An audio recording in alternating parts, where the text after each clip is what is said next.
particularly as you know you're going to be addressed by the real unknown Turing. I have to say I'm quite proud of that.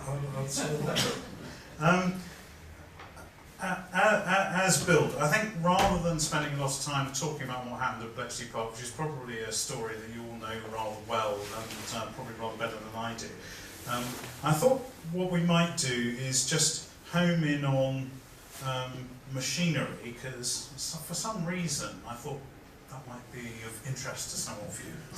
And I thought we might also look at some of the things that he did with the machines, which are perhaps, as suggested, sort of rather less well known.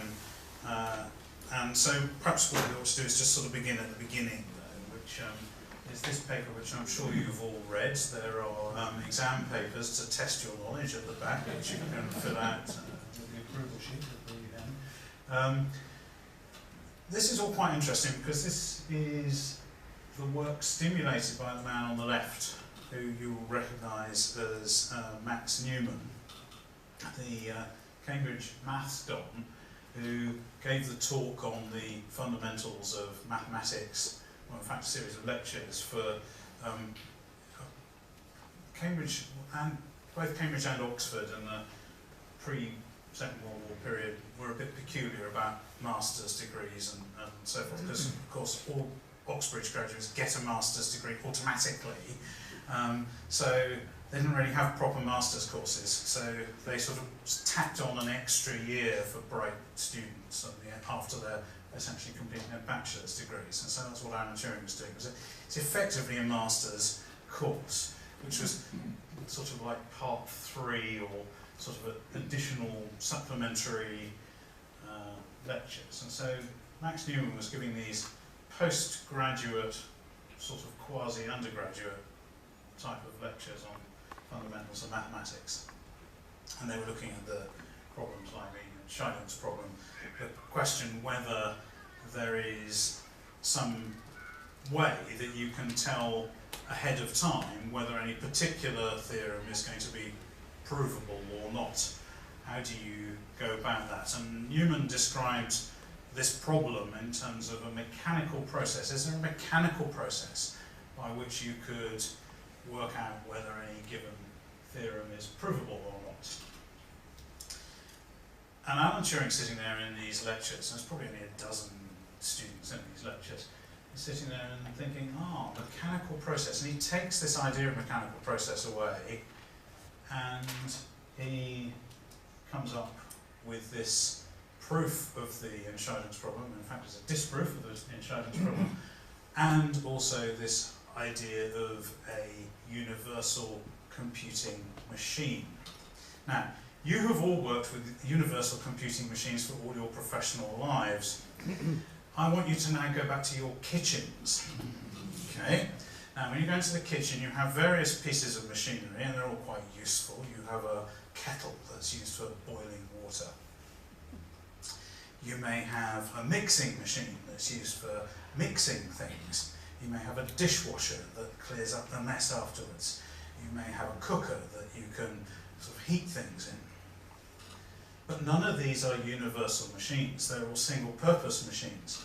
And all calculating machinery, with the possible exception of punch card machines, which I don't want to go into because you know far more about that than I do. Basically, machinery pre-World War II was single-purpose machinery. The idea of a universal machine that could be reconditioned to do multiple tasks, quite a stunning idea. It's obviously theoretical, it's totally impractical, it cannot be done. So it's clearly a theoretical device to solve a theoretical problem in the rules governing mathematics. It's not really ever intended to be practical. Or was it? Because actually what this leads Alan Turing to do is to start thinking about the instruction tables that you need to create to make his universal computing machine do different tasks. He starts thinking about algorithms. And I want to introduce you to this lady. You've all heard about Alan Turing. Most of you seen The Imitation Game. Most of you read Andrew Hodges' biography of Alan Turing. You will have a clear picture from either of those of Alan Turing's sort of schoolboy relationship, to pick a neutral word, with this chap Christopher Morcom, who was another student at Sherman School, and how this sort of like governed the emotional development of Alan Turing and indeed stayed with him for the whole of his life. Actually, I think the story is slightly more interesting than that. The real relationship is not between Alan Turing and Christopher Morcom, which lasted at most 15 months. It's a relationship between Alan Turing and Christopher Morcom's mother, which lasted over 10 years. And she's a very interesting character. First of all, I can say this safely to a British audience. We all know, because we're Brits, that this business about the light bulb and Edison is an American myth. We know that the light bulb was invented by Sir Joseph Swan, this lady's father. And not only is she descended from a very bright line of scientists, she's encouraging her sons to go off and experiment in a laboratory in their fairly extensive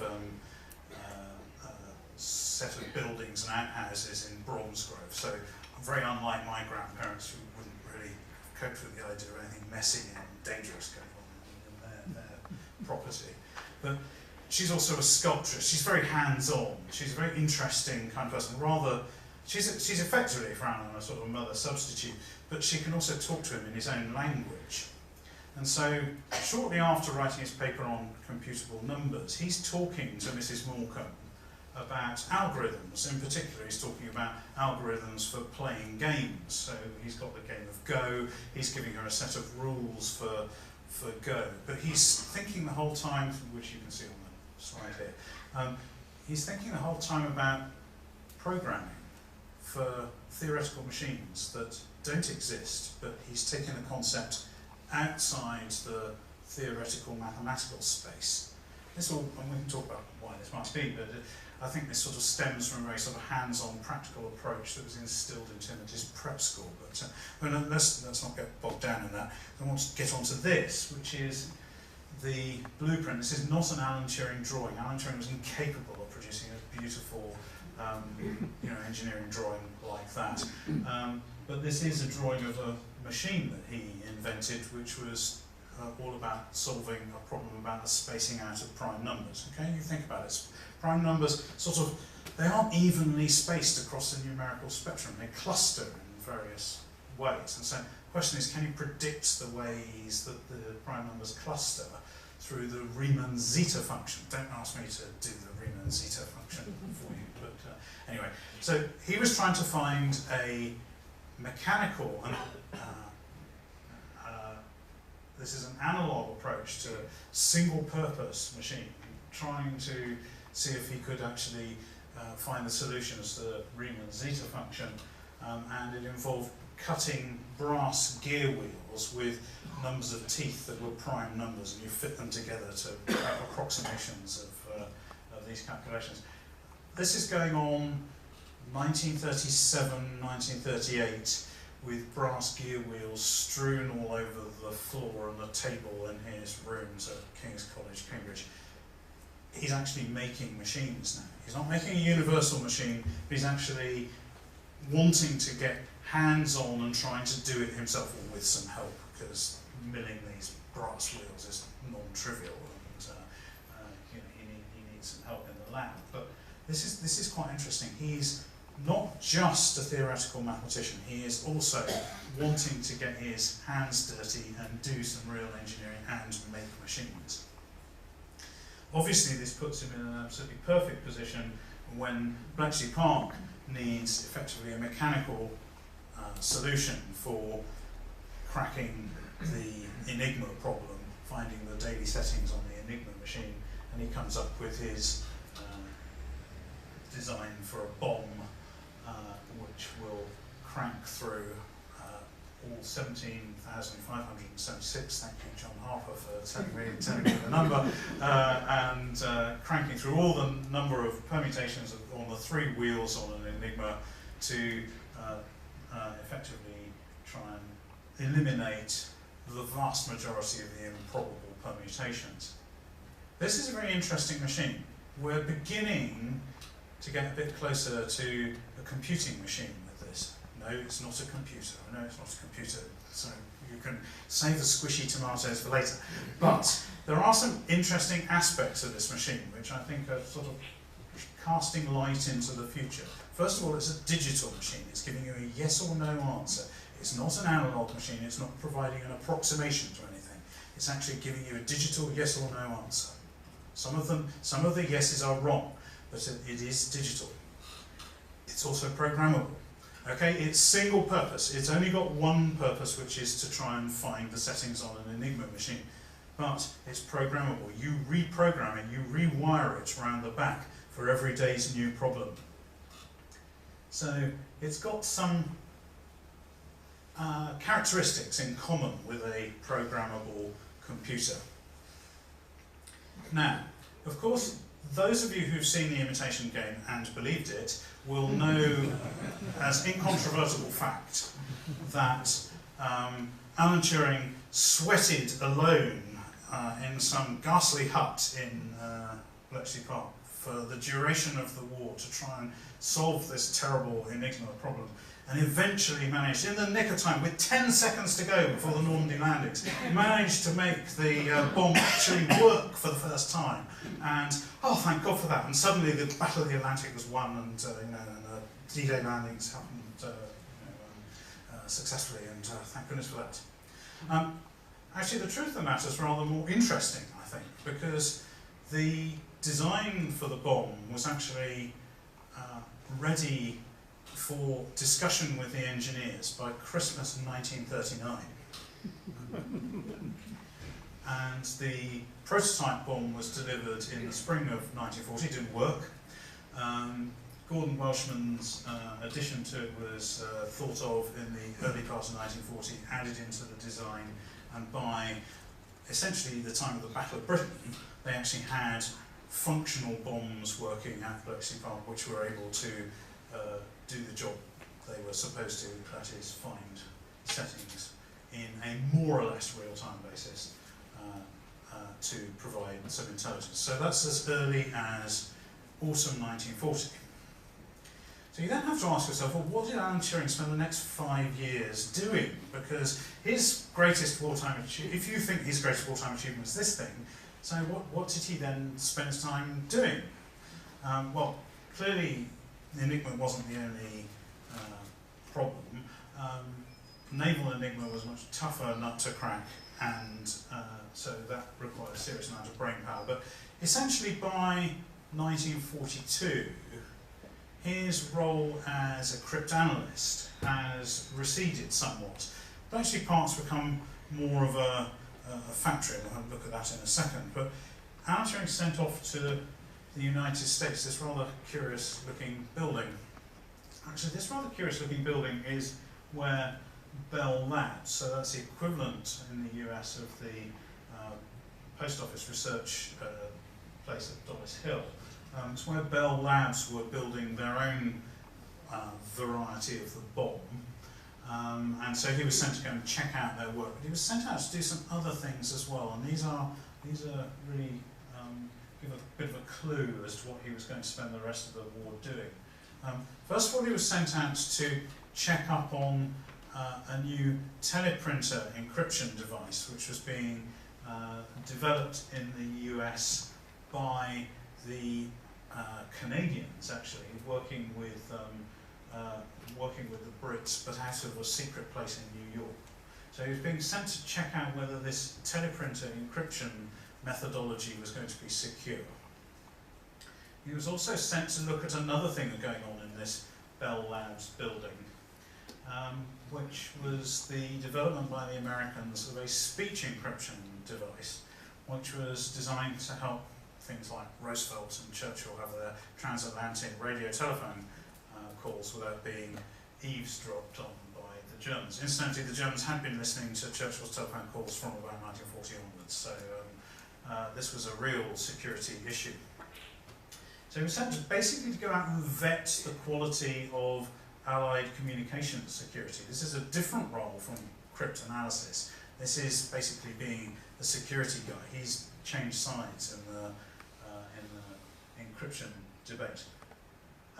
Right, now you're all puzzled about this train running through this building, so I've got to tell you about the train running through the building. Okay, you can still go and visit this. In New York, there is a high-level railway line that they put together at the beginning of the last century to run from the meatpacking district down to various other parts of Manhattan. And they, because the city was obviously very well developed at that time, they couldn't run trains at street level, so they put it on an elevated section. Most of the elevated section has now been turned into a park, which you can walk along, and but this particular building isn't part of the park. It's about 200 metres south of the park, but the building looks exactly as it did in 1942, roughly, when this photo was taken. There aren't trains running through it anymore, but you can go and see it. It's now Shishi Apartments, but it's still there, and the photographs I took in November last year are absolutely the same as this. It's really, really very interesting. Okay, and then there's this rather peculiar thing on the right-hand side of the slide, which again John Harper will probably tell you far more about than I can. This is Delilah. Alan Turing comes back from his experience of looking at this machine, the speech encryption machine that the Americans have been developing. It weighed 40 tons, and it took up 50 racks of electrical and mechanical equipment. When he signed off on it, so it was okay, so they decided to bring one to the UK. There was no room in Whitehall that was big enough on the ground floor to be able to install this piece of equipment, and because it weighed 40 tons, they couldn't send it upstairs anywhere.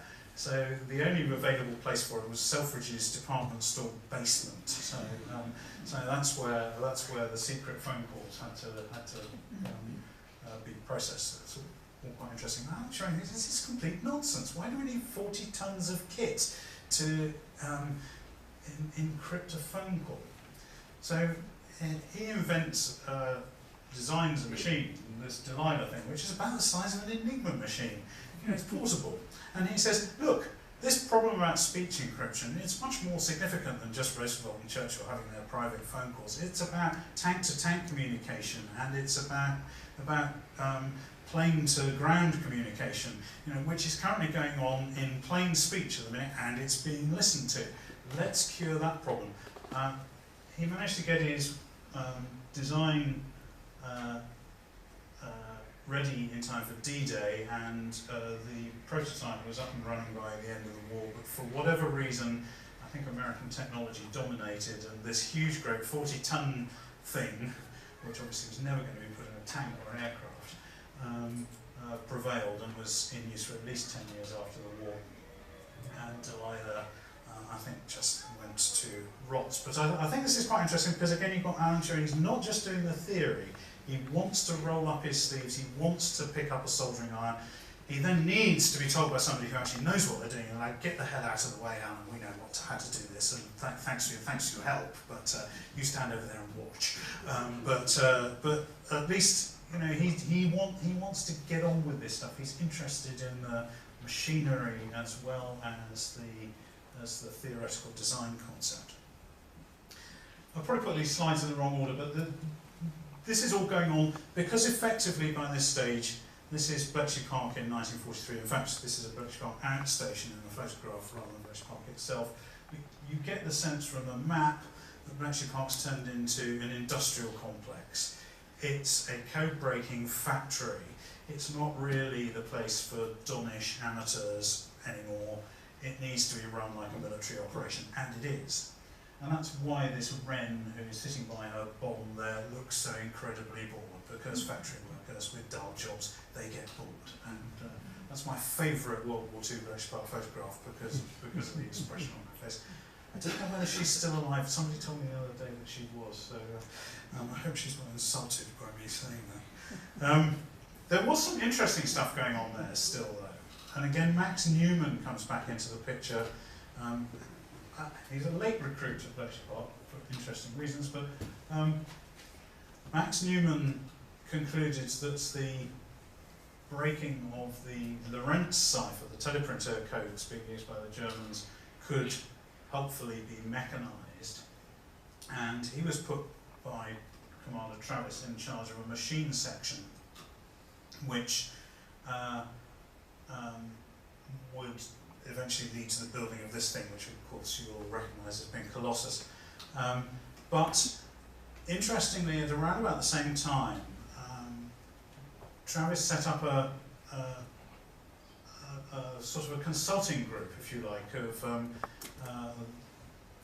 people we now recognise to be the great and the good from Bletchley Park, chaired by Gordon Welshman, with Max Newman sitting on it, and also with Alan Turing sitting on it, which is a look at all mechanical problems that Bletchley Park was confronting. So there was not just things like the building of Colossus, but it was also about things like the availability of punch card equipment and how to prioritise the use of different machines and development of different machines, four-rotor bombs, you name it. All mechanical problems would go through this committee to be looked at.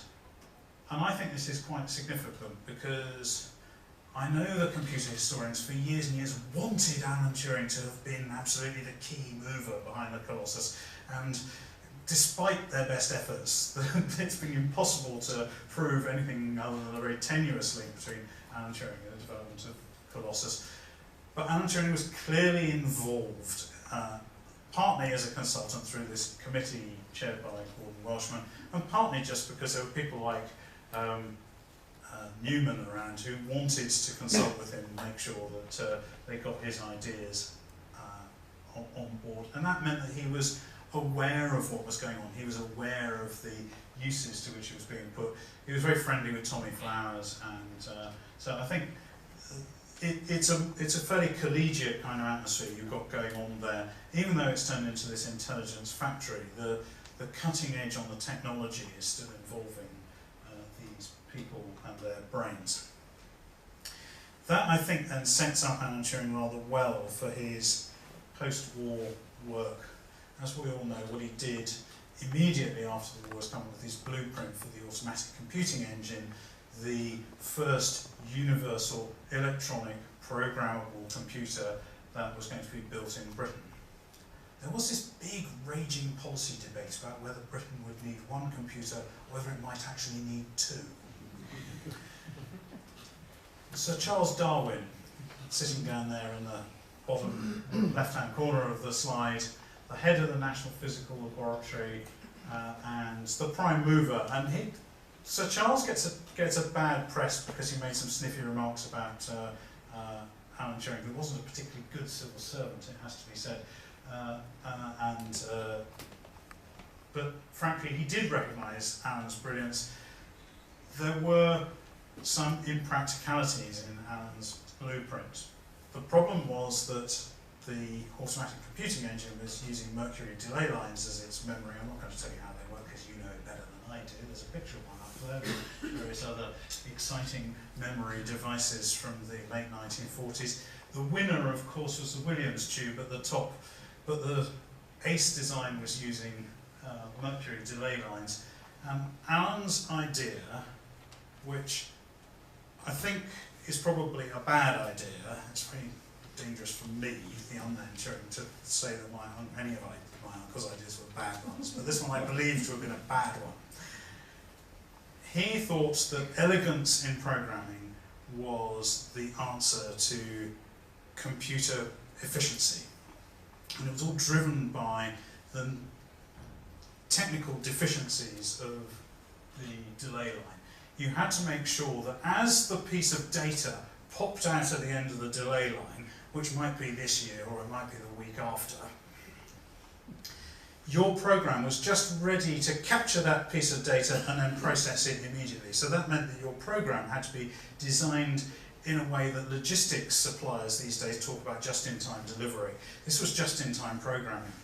If you had a Williams tube, you didn't need to think about it that way. You could program in the most haphazard and disorganised way that you liked. The technology would sort you out. Alan his mathematician in him just was offended by that. You needed elegance in your programming, and it was worth spending the time on the program and not worrying about technology. of course, the Cambridge computer scientists said, you've got this all inside out. The technology will improve faster than you can think. And actually, we don't need to fuss about getting the program right. We can rely on the technology to sort us out. Let's get on with the job.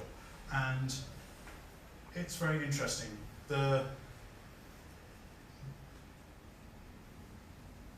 thing you can see on the right-hand side is Tilly will kill me for this because I've stolen a Science Museum photograph here without accrediting it on the slide, so I'm going to accredit it orally. This photograph of the pilot Ace is a Science Museum photograph. The Ace was just an absolute monster. It took years and years to develop, and so they started off with this proof of concept thing, and frankly, again, this offended against Alan Turing's purest instincts, drove him away essentially from the NPL for a while, where he went to do his work on artificial intelligence at Cambridge. And this is all very interesting. Why have a proof of concept? Let's just get on and build the whole thing. No, that's not how it was going to work. A parenthesis. At this point, Alan Turing takes up running. This is a very weird thing to do. This guy's 37 years old at this point, and he's taken up marathon running. And he's actually really rather good at it. The splendid people at the Walton Athletics Club have still got records going back to the immediate post-war period, so they've been able to do things like find the programs for some of the athletics meetings that were taking place in the lead up to the 1948 Olympics. And you know, we've got pictures of Alan Turing running races and programs with him in, and we know what his times were and that kind of thing. And it turns out he was actually he was best at 3 miles rather than the marathon, but only narrowly missed selection for the 1948 British marathon team. So, you know, it's all very interesting. Why is he doing this suddenly in his sort of late 30s? He's picked up this kind of thing. Anyway, back to the real business in hand. This is Ace. This is a picture again from the Science Museum archives. There's some very, very interesting stuff from the Science Museum archives in Swindon. Some previously unpublished pictures of Ace in various stages of its development. These racks you can see, you've probably seen the pictures of Ace when it's completed with lots of sort of white-coated, earnest-looking people running around sort of tending to it. But when it's half built, it's really very interesting. There's pictures from probably about 1956, around about then. They're not dated, so you have to guess a little bit. But the thing wasn't up and running until the late 50s, long after Alan Turing had died. So waiting for the real Ace was not a good plan. Instead, he's rescued by Max Newman, and he's sent off to Manchester, where they've got a proof of concept machine running. We mustn't call it that because that will offend Alan Turing. He wants to have a proper computer to work on. But at least they've got a computer and it's actually working. It's in the Royal Society Computing Laboratory. Sounds great. It's actually the basement of the building where Rutherford split the atom. Professor Williams, who invented the Williams tube, wrote about it in the 1970s, and he said that the architectural style was Victorian late lavatorial. It's sort of like brown glazed brick, and I've been allowed to go into that building, and it's still quite interesting, and they've got lots of the original fittings and furniture in there because it's a bit radioactive and they can't teach students in there. So the computer scientists were basically given the magnetism room in the basement of this building to do their work, and this is what they came up with. It was called by the Illustrated London News a marvel of our time. Well, I think it's marvellous, but it does look a bit ropey. I mean, look at it. It's really quite terrible. It's made out of leftovers from Colossus that Max Newman had managed to convince the GCHQ to let him basically have the bits and pieces. There were all these tubes lying around, basically valuable bits of kits that weren't going to be used. So he took 2 Colossi and a 7-ton truck full of bits and pieces up to Manchester, and with their soldering iron, they built this. It was a 1024-bit memory. You couldn't really do a lot with it, but you could solve a 300-year-old sum. You probably can't read that. The Mechanical Brain. This is the Times from June 11th, 1949. The Mechanical Brain. Answer found to 300-year-old sum. What on earth are they talking about? Okay, Mersenne primes, 2 to the power of n minus 1. Sometimes it's a prime number. Mersenne had come up with a list of numbers n, where he said this is a prime and this is not, up to about 250 something or other. But if you work these out, even with a mechanical adding machine, to do the maths, do the arithmetic necessary to work out whether 2 to the power of n minus 1 is a prime number or not, it's a labour of love. It will take hours and hours. And so Max Newman, who really is an incredibly clever guy, says, I've got a computer with a memory of 1024 bits, but it just occurs to me that 2 to the power of n minus 1 is a number that looks like 1, 1, 1, 1, 1, 1, 1, 1, 1, 1. So I can get the computer to test whether these are prime or not. So the first program they were running on the Manchester Baby, the marvel of our time, was to test Mersenne's list of primes. And I think they said he made one mistake in his list of primes up to 200, n equals 257 or something like that. But it was great. The Times thought this was great. They wanted to publish it. They've got an electronic brain going in Manchester. It's like rockets to the moon, isn't it? They had reckoned without Sir Geoffrey Jefferson, FRS, a gentleman on the left here, who was the professor of neurology. Sir Geoffrey Jefferson also gets a bad press, and it's not fair because he was really. Everybody says that when you're a kid, you all get told that the brainiest person in the country is not a computer scientist; he's a brain surgeon. Sir Geoffrey Jefferson was a brain surgeon, and through 2 world wars, he'd actually been patching people up who'd got terrible, terrible head wounds and recreating their lives for them. So he's a very, very impressive individual, very, very good in his field. And to honour his work, he'd been awarded the Lister Prize in 1949. It's awarded only every 2 years to a very distinguished medical scientist. And the winner of the Lister Prize is expected to give an oration. They don't just give a speech, they give an oration. And Sir Geoffrey, knowing what's going on up the road in Manchester, he's based in Manchester as well, knows what's going on up the road, says, they're doing this terrible thing. They're doing something that's philosophically and morally shocking. They're trying to imitate in mechanical form the processes of human brain, and I think that's immoral and wrong.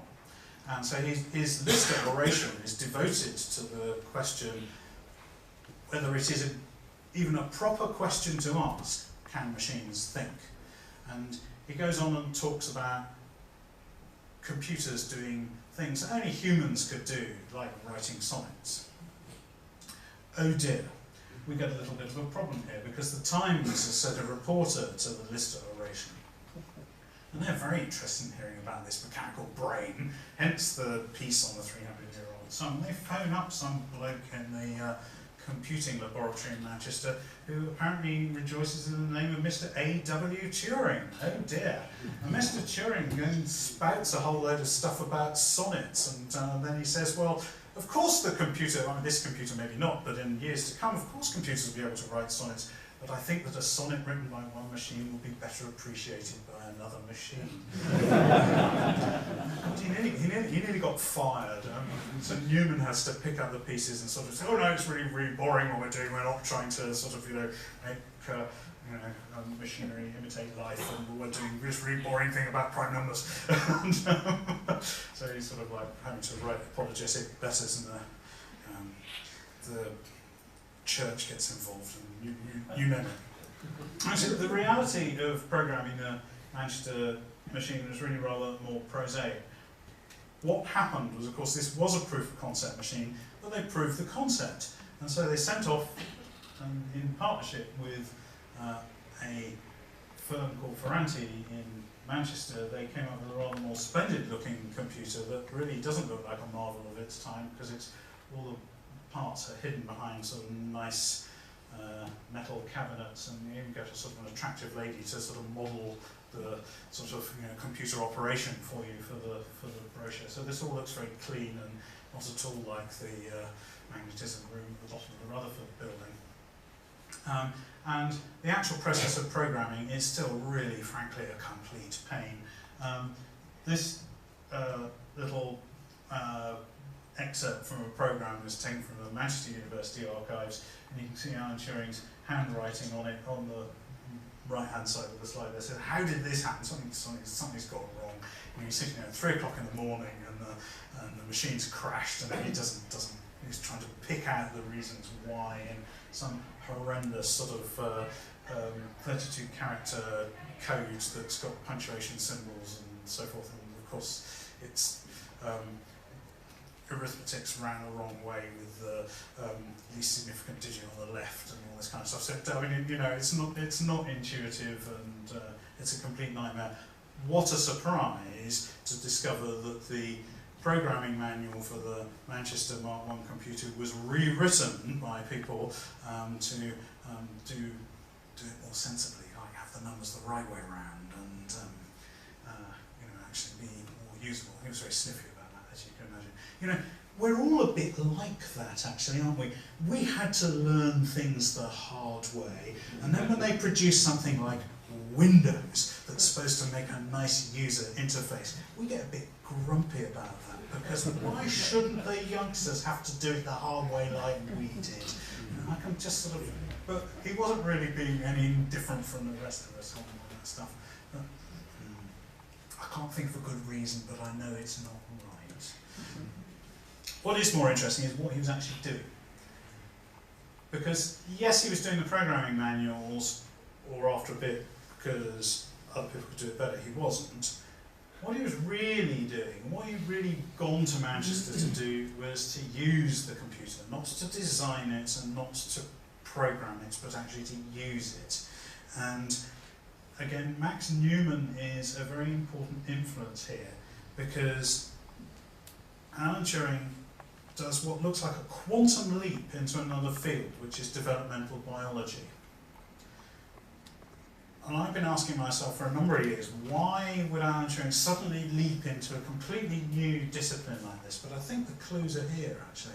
Partly it's about using the computer, but it's partly because Max Newman, as a topologist, Max Newman isn't really, I mean, he may be most famous these days for influencing Alan Turing's life and for his work on Colossus, but actually for the whole of his professional mathematical life, he was a topologist. He wrote the textbook on topology.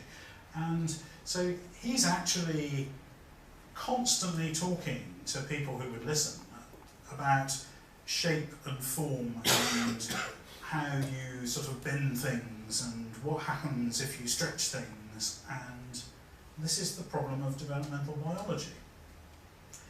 Alan Turing reckons that you can explain things like this problem. A horse is not a spherically symmetrical object, yet it starts out life in embryonic form, shaped like a tennis ball. How does the tennis ball know to stick a head at one end, 4 legs and not 6? How to make the legs go at the corners and not sort of randomly distributed? How does it know about that? And he thinks you can explain this through the diffusion of chemicals at different rates through the spherical embryo. And he thinks you can explain a lot of things about animal and plant form through this diffusion model. The only problem with the diffusion model is that it uses horrendously difficult partial differential equations, which you absolutely cannot solve using a pre-war calculating machine. But you probably can get the Manchester Mark I to have a go at them for you. And so he comes up with this paper in 1951 on explaining his theory, the chemical basis of morphogenesis, and he is able to model things like the patterns of a Frisian cow coat, for example, which is this background to this slide is taken from his paper. That's real. That's a real diagram based on his equations.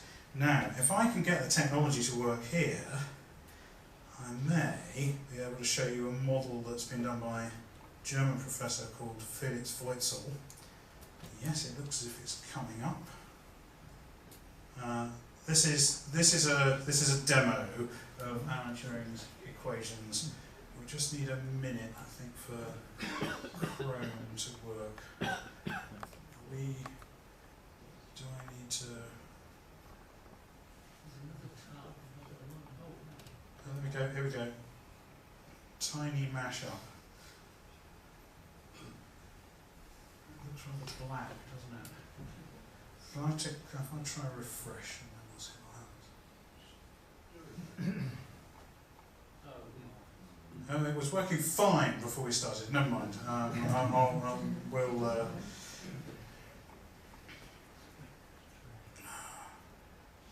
do I find my presentation again? Kevin, I'm going to draw up here. It's a big P. I'm sorry that didn't work, but never mind. Oh. Come on.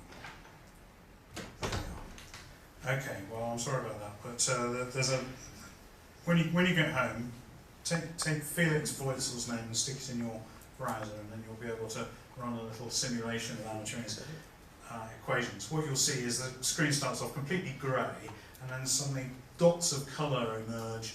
You can actually move your mouse around and swirl it around to get different patterns coming out, but you can actually see a pattern emerging, and it's just as the colours representing the different chemicals diffuse across the mass, and peaks and troughs will appear, and that will explain various things.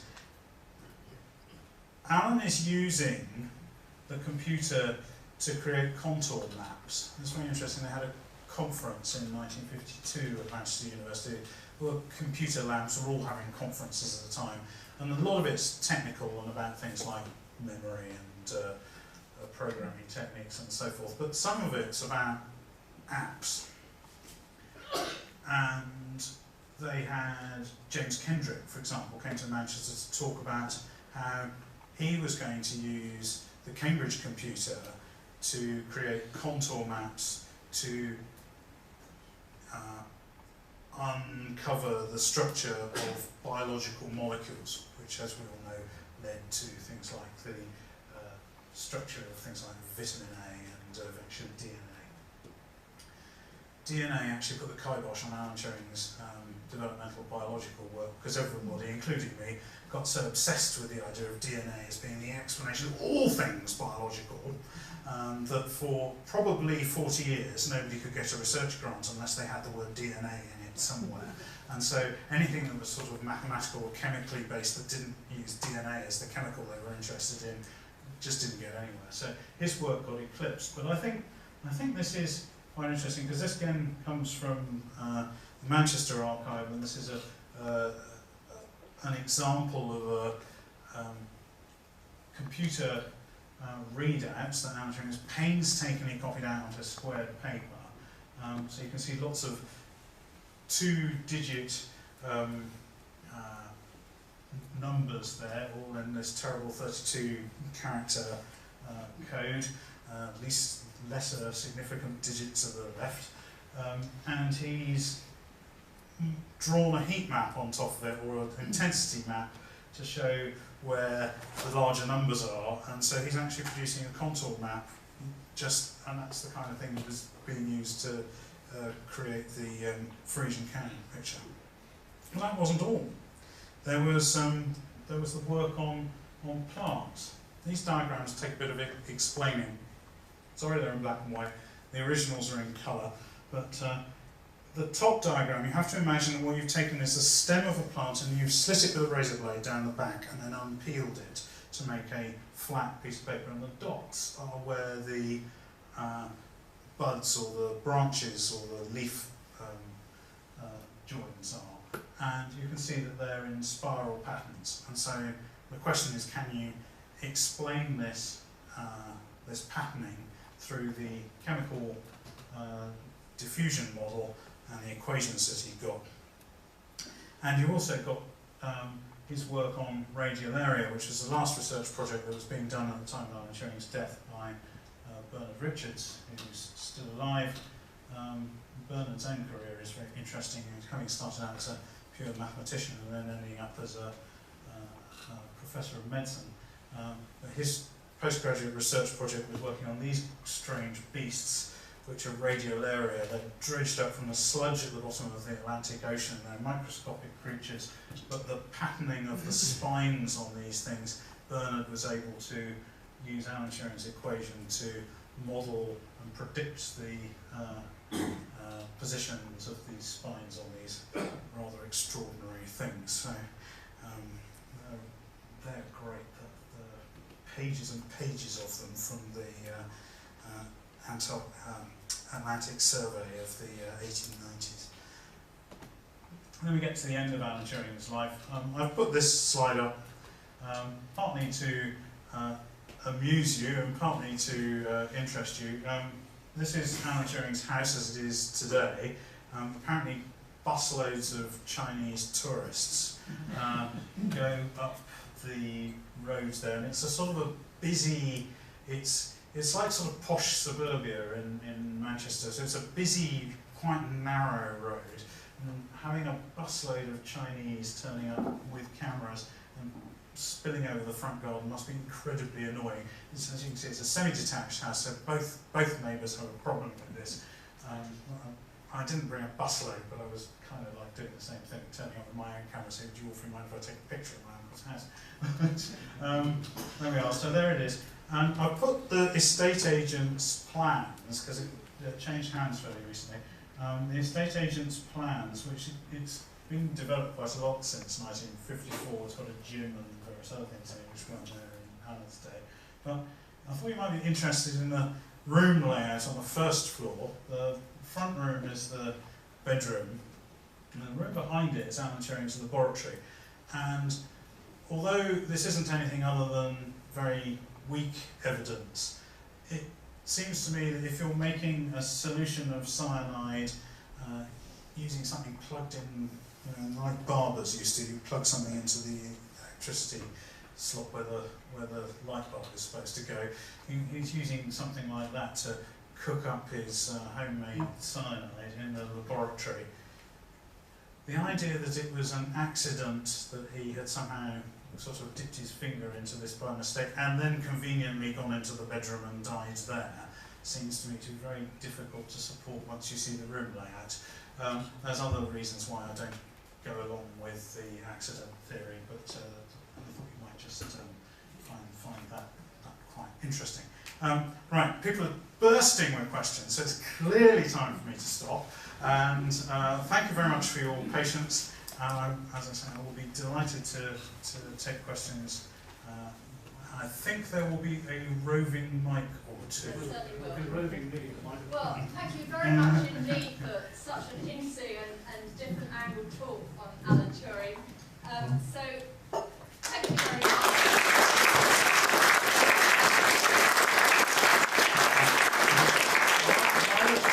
With the questions, I'm here under duty to tell you about something nothing to do with Alan Turing, except this is part of his legacy. The Turing Trust. Just want to mention this. My son has, some of you who have been to lectures at the Royal Institution will know about this already, but my son has set up this charity called the Turing Trust. We try and recycle old computers that have gone past their useful modern life in the UK, but can still be reprofiled and used to put into underprivileged schools in Africa. So if you're interested in that project, please pick up a leaflet. There's a handful here at the front. If you know anybody who's got lots of preferably identically configured computers that we can easily reprofile. It's not quite like Bletchley Park 1942 factory operation, but it's getting close to that now. So we've got a lot of success, but I thought you guys might be interested. Thank you. All right, questions?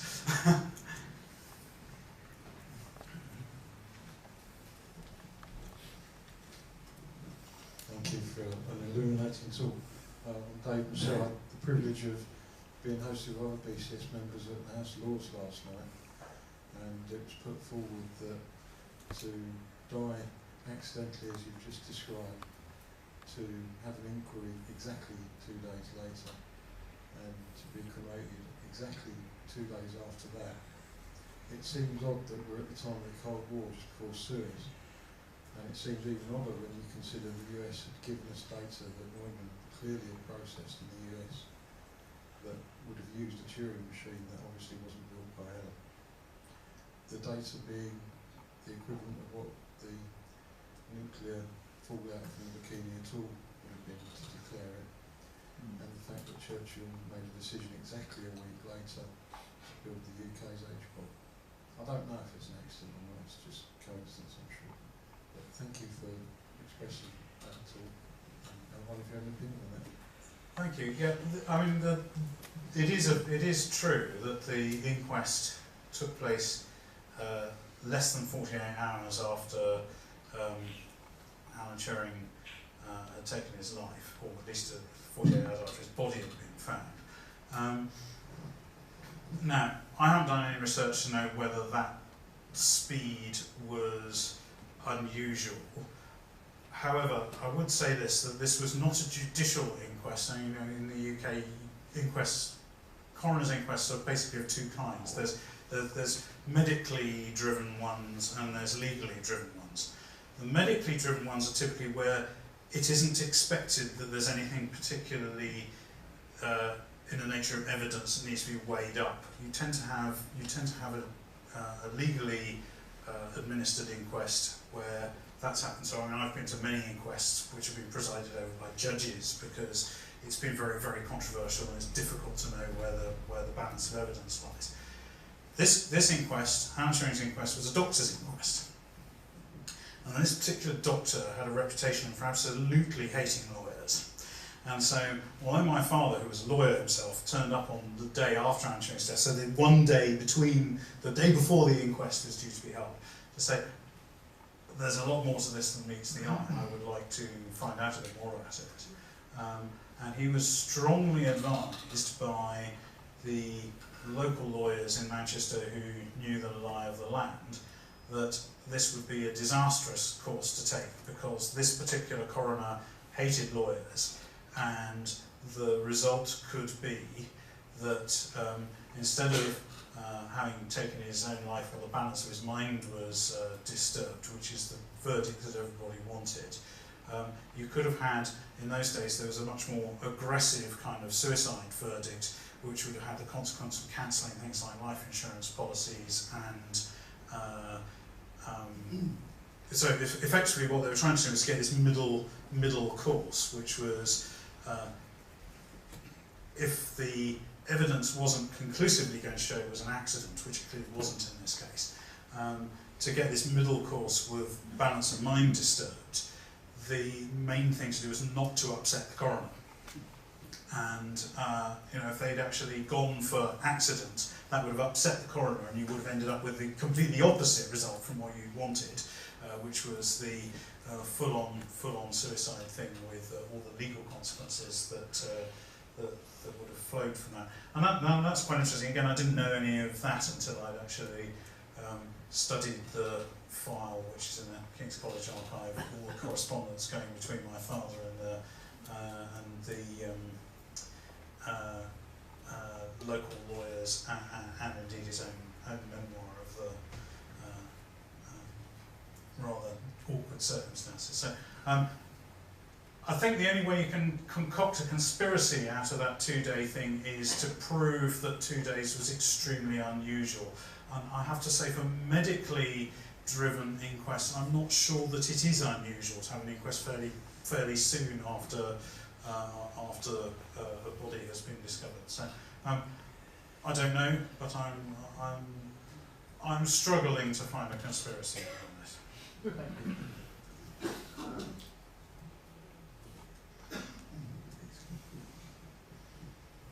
I might lower the tone, You're not going to talk about computers, are you? Eric Jacobi or Eric Cumberbatch? Yes. Why? Oh dear.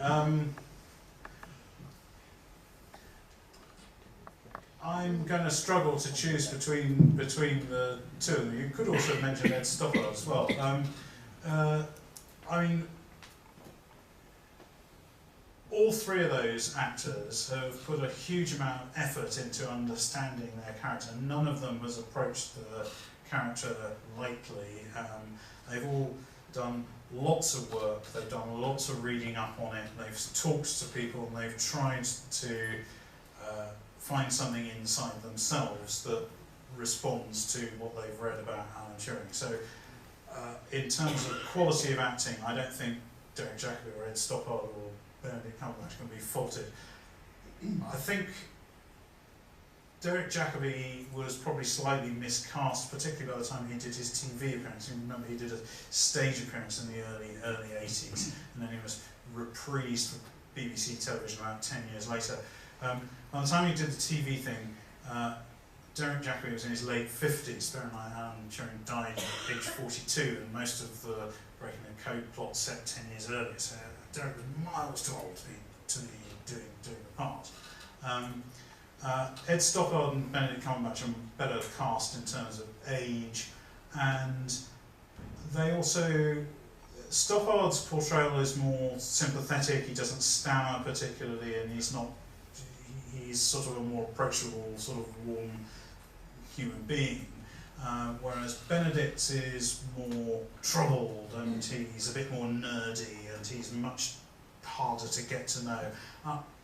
My sense is that, and it's partly the script, by the way, it's not just Cumberbatch's performance, it's driven him, I think, slightly over the line. I mean, if you talk to the people who actually work with Alan Turing, they were saying he really wasn't quite as difficult as that. He had his moments, we all do, but really he wasn't, and so asocial that he wouldn't realise when he was being invited out to lunch. It's not that's not fair.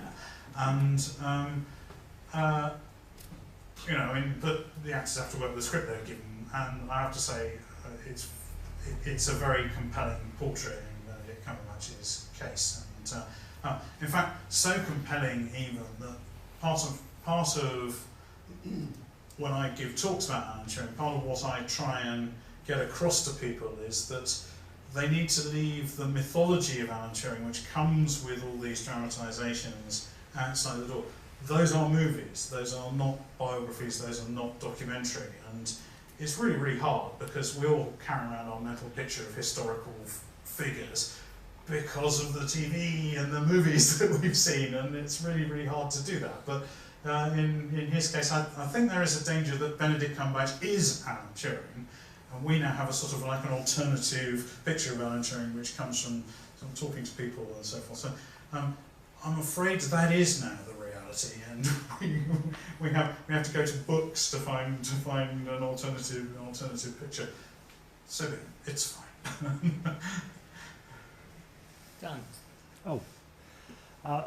Interested to see the observation about the connection with the Swan family, who are actually local to where I live at one point. Total aside, Swan tried many types of fibre to create the carbonised filament for his lamp. And the ones that didn't work were then crocheted into antimacassars and doilies by his wife and daughters. I didn't know that.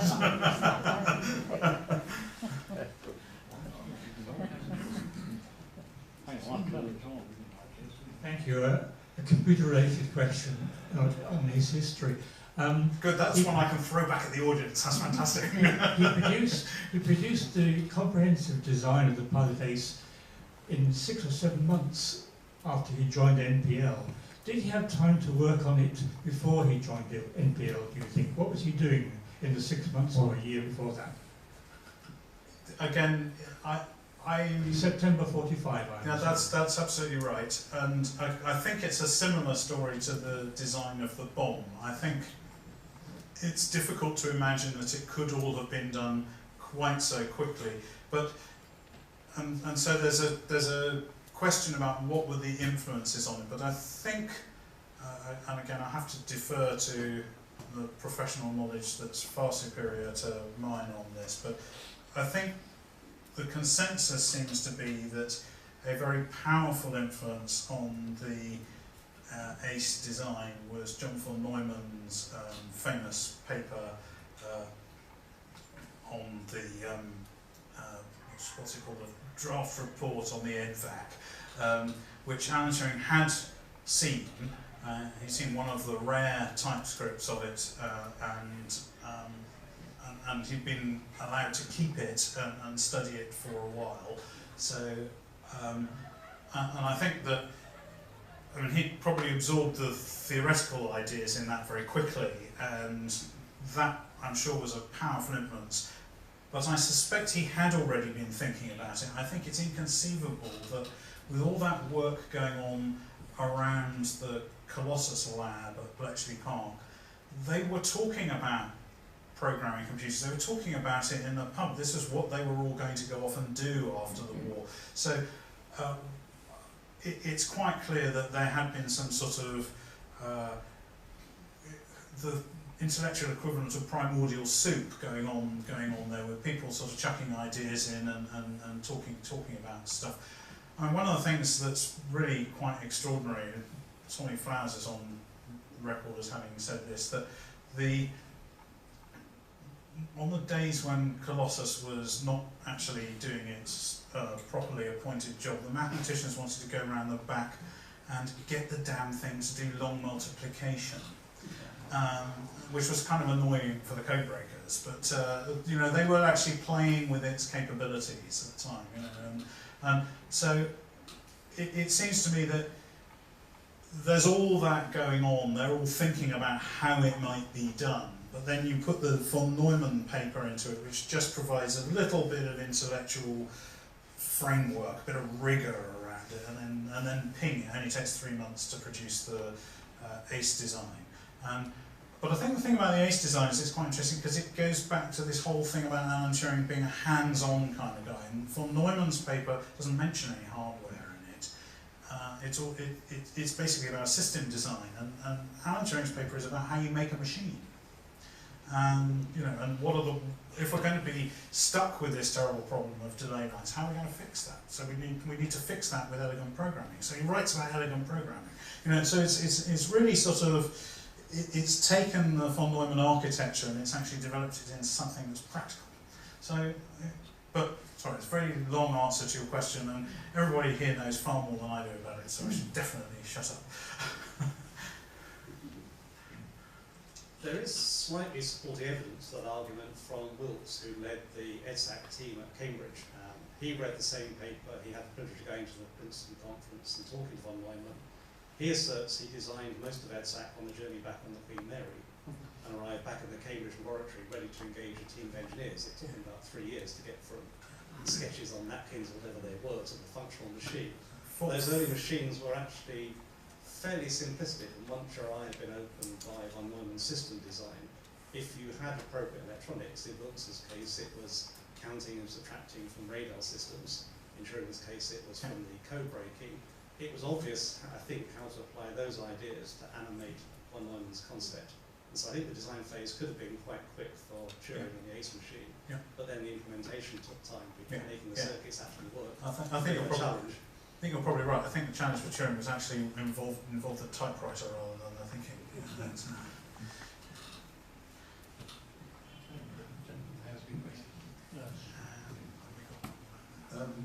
You mentioned the voice scrambler. Yes. I think he spent up to 2 years at Anslow Park developing that. Can you shed any more light on it? I can. I think without wanting to be disrespectful to the Delilah rebuild team, I think that's a myth. I've never believed that Alan Turing spent 2 years with a soldering iron doing something that he was poorly equipped to do. So part of my mission was actually to find out what the truth was for those 2 years, well, 2.5 years, between coming back from the US in early 1943 and the end of the war. Frankly, Alan Turing would be the last person you would let near an engineering laboratory unless he wanted to cause a fire.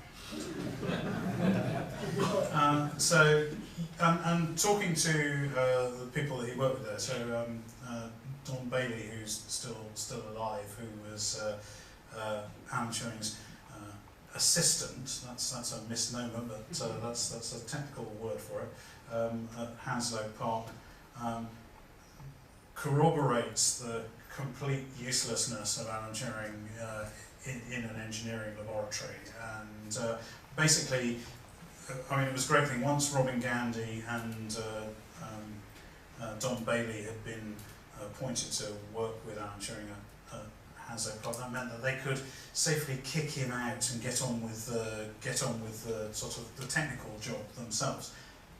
That said, there was a theoretical piece that definitely was needed for the Delilah project, and Alan Turing needed to be constantly involved in that and involved in the report writing and so forth. So it wasn't that he wasn't involved, it's just that it wasn't his full-time job. So you then have to ask yourself, which I've been doing for years, well, what actually was his job? And so I think this is where last year's documentation releases from GCHQ actually come quite helpful, because they cast light into this sort of security role that he had, where there was lots of machinery coming out the whole time that needed to be vetted, and there were ideas that needed to be vetted. There was this Bletchley Park machine group.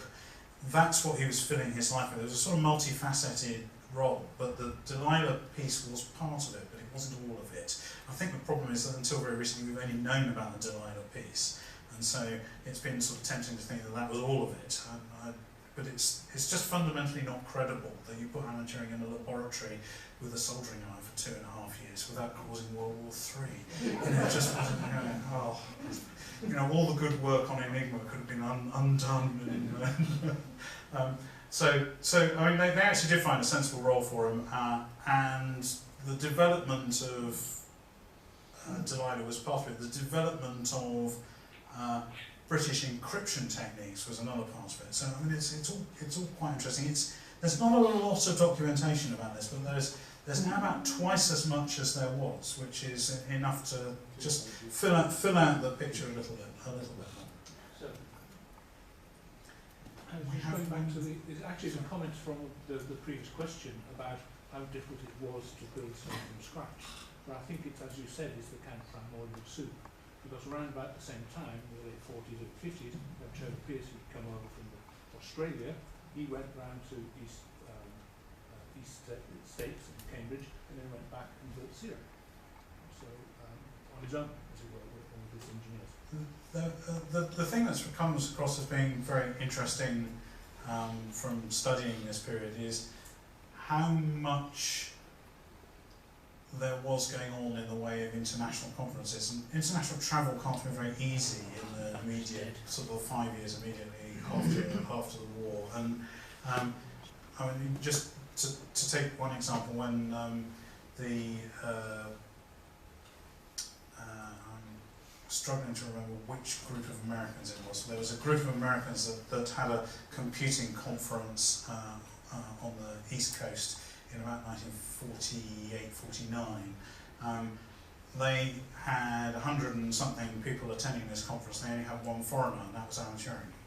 It was really, really hard for people to get to these things. But it's quite astonishing. Everybody wanted to have these conferences. They wanted to share ideas. It was very much more collegiate and less commercial than it became sort of 40 years later. There's a gentleman in the third row who's been waiting extremely patiently.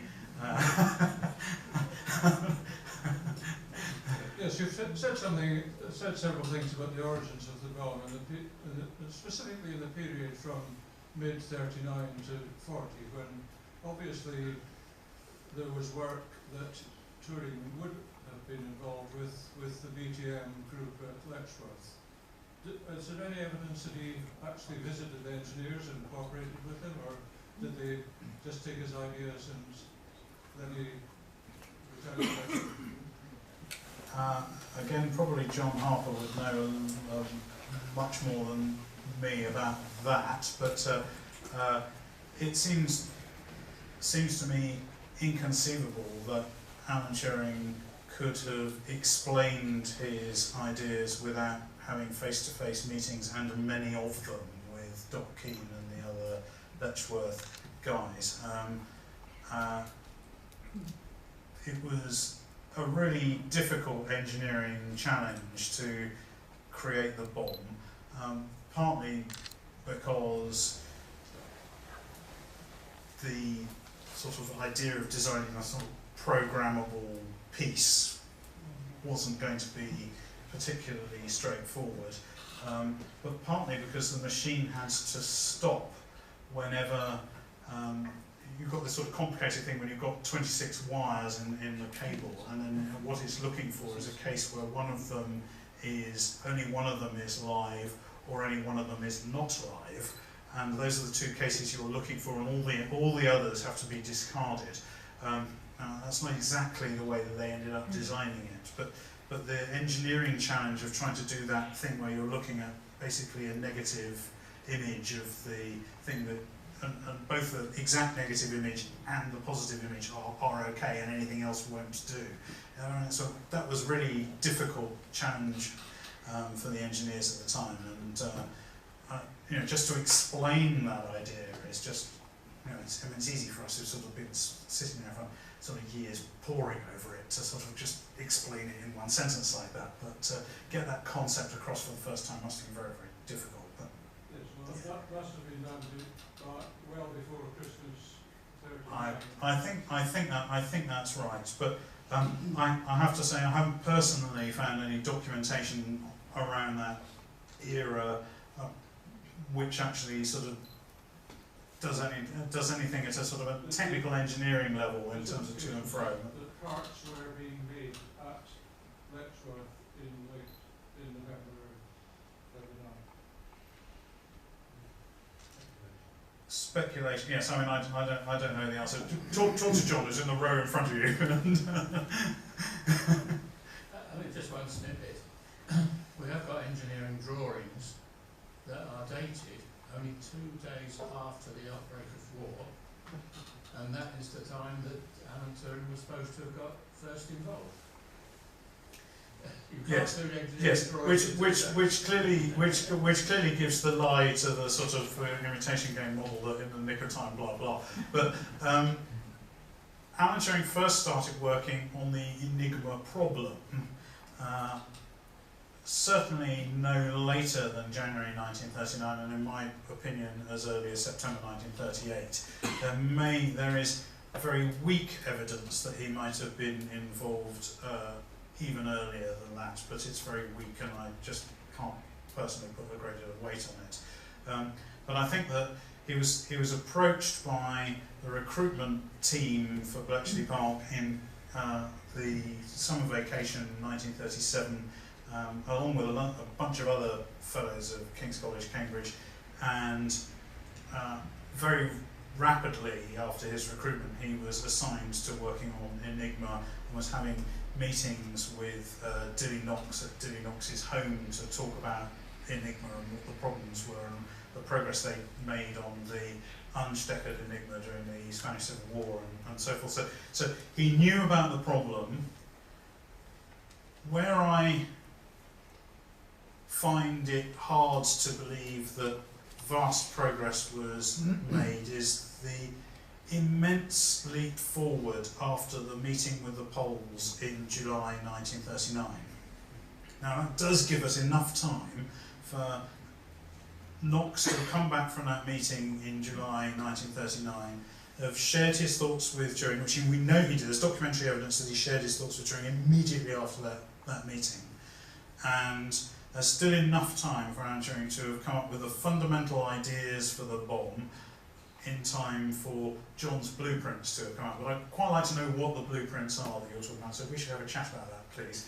Because we know that the Poles shared their own technology for their own bomber machine in the July 1939 meeting, and any mechanicals attack on Enigma was going to need the manufacture of rotors that were mimicking the rotors in the Enigma machine. That's how the Polish bomber worked. It's how Alan Turing's bomb worked.